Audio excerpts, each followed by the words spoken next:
था कि मामूली मुनाफा वसूले, स्वाभाविक सी बात है, कोर पोर्टफोलियो में रखने वाले ये सारे स्टॉक्स हैं। और देखिए आज शानदार तेजी, हेल, बीईएल देख लीजिए, डे हाई पे सभी गेनर्स में शामिल। तो अब मतलब थीमेटिक स्टॉक्स पर दाव लगाने का टाइम आ गया है कि उसमें से एक डिफेंस स्पेस सबसे बड़ा लीड करता हुआ नजर आएगा। क्या करना चाहिए डिफेंस स्पेस में अभी भी? देखिए, जब आपका सीईओ बुलिश हो तो आप स्टॉक पे नॉर्मली बुलिश होते हैं ना। सीईओ कौन है देश का? Prime minister, right? अगर आप देखें आज की वो जो इमेजेस हैं, चाहे अब आप देखें, इनफैक्ट मैं वो प्राइम मिनिस्टर गए भी आज और मिले भी, अगर कुछ फुटेज है तो प्लीज़ चला दीजिएगा।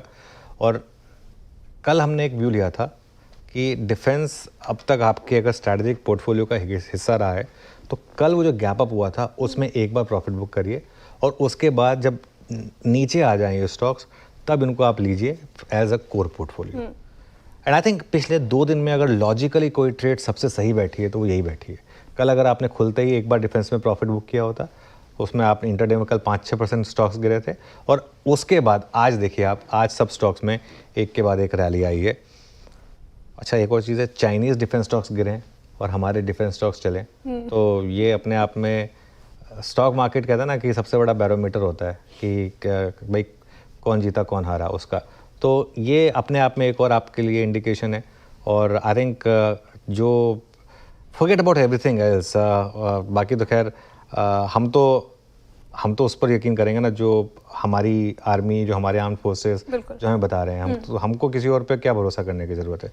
तो I think in that case it's very clear कि डिफेंस एज अ थीम यहाँ से बहुत बड़ी बनने वाली है। इसमें मैं एक चीज़ जोड़ देता हूँ, लेकिन पिछले 4 से 5 साल में ये डेटा मुझे मेरे एक फ्रेंड ने भेजा भी है जो काफ़ी इंटरेस्टिंग है।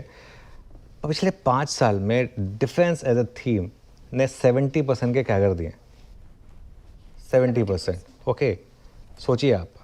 तो ये स्टॉक सस्ते नहीं हैं, स्टॉक्स महंगे बहुत हैं, लेकिन एक एज थीम मुझे लग रहा है कि ये आगे जाकर बहुत बड़ी बन सकती है।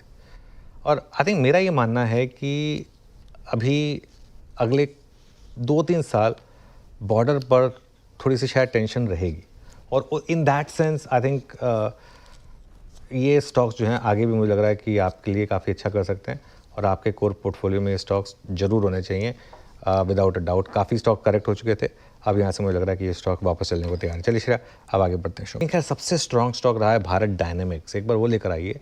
BDL, भारत डायनेमिक्स, मेरे ख्याल से ये शायद F&O में भी आने वाला है अगले रिवीजन में, शायद जो भी रिसेंट लिस्ट आई थी उसमें। भारत डायनेमिक्स, इस पर अगर एक व्यू हो जाए, मानस आप ही दे दीजिए भारत डायनेमिक्स पर एक व्यू।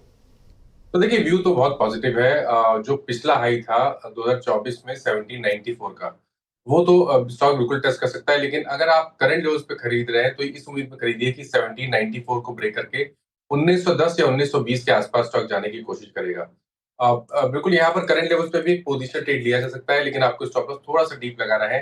1620 के नीचे स्टॉप लॉस लगाएंगे और 1920 की टारगेट सेट करेंगे।